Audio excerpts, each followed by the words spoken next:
Here we have 11 men to 3 children and 5 women to 2 children, and it wants us to find the ratio of men to women in the simplest form. So how are we going to do this? We can't directly compare men to women at the moment because there's different numbers of children in there. We can try and make it so we have the same number here and here.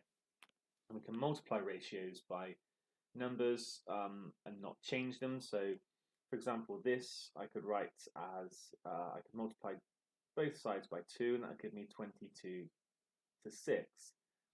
Um, and then for this one down here, how could I get a 6 over here?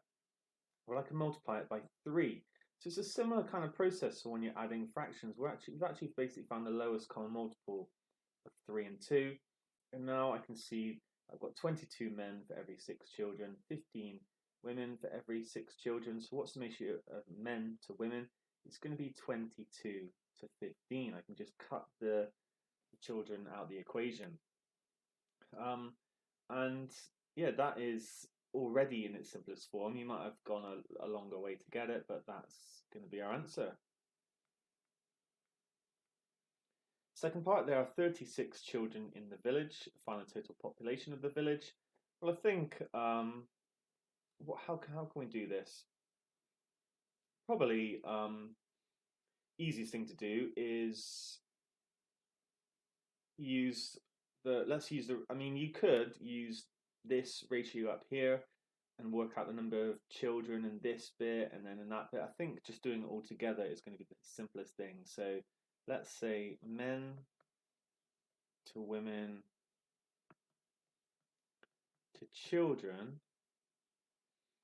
is going to equal 22 to 15 to 6. Okay, I'm putting this 6 back in there now. Now there are 36 children, and 36 children are worth 6 parts. So I can do 36 divided by 6, which is 6, and that is 1 part of my ratio. So 1 part is worth 6. I can then add these up to work out how many parts there are. So it's going to be 21 plus 22 is 43. So there are 43 parts. And finally, I can do 43 multiplied by 6. 40 times 6 is 240. 6 times 3 is 18. Add it up, and I've got 258 in total.